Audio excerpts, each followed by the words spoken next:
I'm going to show you how to use ingredient prep to turn this cooked quinoa into something brand new. And today it is cilantro lime quinoa. Hi there, I'm Sam from Bites of Wellness. Come cook with me. So before we heat up the quinoa, I just really want to quickly chop up our herbs and stuff so that everything is ready for when the quinoa is reheated. The easiest way to chop up any kind of leafy herb is to kind of fold it on itself and kind of make it into like a cigar shape, and then we are going to chop that up finely.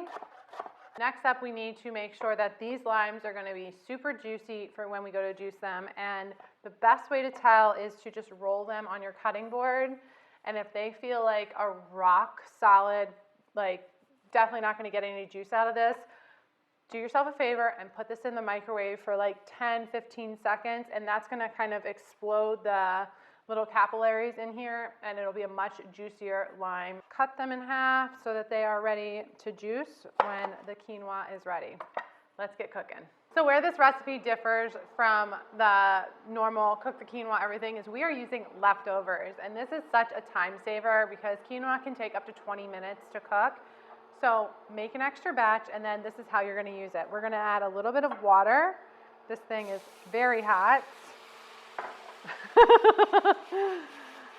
Okay, your skillet doesn't need to be this hot, and 3 cups of cooked quinoa. So the water is there essentially to make sure your quinoa doesn't dry out as we are reheating it. That's all. You could do this part in the microwave as well if you really want this to be as hands-off as possible, reheating the quinoa. But we are just going to give this a minute or two to start heating up. Now that the quinoa is nice and hot, we are pretty much ready to assemble.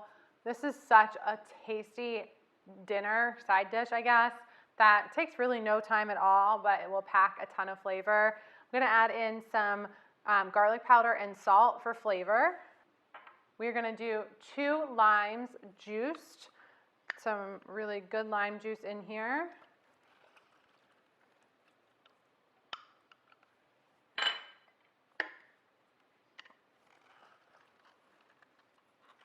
And I'm going to go ahead and mix all of this up first before we add the cilantro. So we've got our chopped cilantro we already chopped.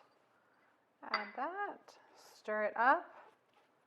And this is ready already to be a side dish for tacos. You could use this, even leftovers would be really yummy with like eggs the next morning, super good. As you saw, this came together so quickly, and that leftover quinoa was the shortcut that we needed for a quick and easy meal. If you love kind of transforming your leftovers into something completely new, make sure to give me a follow because we are deep diving into this as we go into my ingredient prep method. I hope that you love super simple, healthy recipes just like this one. And if you do, make sure to follow us on your favorite social media platform. Until then, happy cooking.